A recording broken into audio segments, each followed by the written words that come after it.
ഈശോ മിശിഹായ്ക്ക് സ്തുതിയായിരിക്കട്ടെ. ഈ മാസം പരിശുദ്ധ അമ്മയ്ക്ക് സമർപ്പിക്കപ്പെട്ടിരിക്കുന്ന മാസമാണ്. പരിശുദ്ധ അമ്മയോട് ചേർന്ന് നമുക്കും പ്രാർത്ഥിക്കാം. നമ്മുടെ ജീവിതത്തെ പൂർണ്ണമായി അമ്മയുടെ വിമല ഹൃദയം വഴി ഈശോയ്ക്ക് നമുക്ക് സമർപ്പിക്കാം.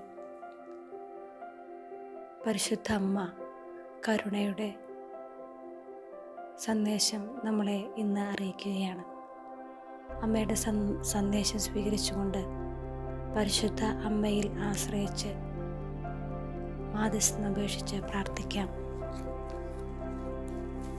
നീ എപ്പോഴും എൻ്റെ പുഞ്ചിരിക്കുന്ന മുഖത്തിന് മുൻപിലുണ്ട്. എൻ്റെ കുഞ്ഞെ, നീ വന്നതിന് നന്ദി. നീ എപ്പോഴും എൻ്റെ പുഞ്ചിരിക്കുന്ന മുഖത്തിന് മുൻപിലുണ്ട്. ഇതുകൊണ്ടാണ് നിൻ്റെ ആത്മാവ് ചില സമയങ്ങളിൽ കാരണങ്ങളൊന്നുമില്ലാതെ ശാന്തിയിൽ നിറയുന്നത്. നോക്കൂ, ഇപ്രകാരമാണ് ഞാൻ നിന്നെ നോക്കി പുഞ്ചിരിക്കുന്നത്. ഇന്ന് ഞാൻ നിനക്ക് ഒരു പ്രത്യേക കൃപ നൽകുന്നുണ്ട്.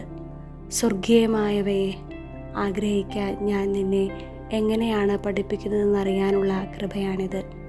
നീ സ്വർഗീയമായവയെ ആഗ്രഹിക്കുമ്പോൾ മാത്രമാണ് എൻ്റെയും എൻ്റെ മകൻ്റെയും ഹൃദയം ആനന്ദത്താൽ കുതിച്ചു ചാടാൻ ഇടയാകുന്നത്.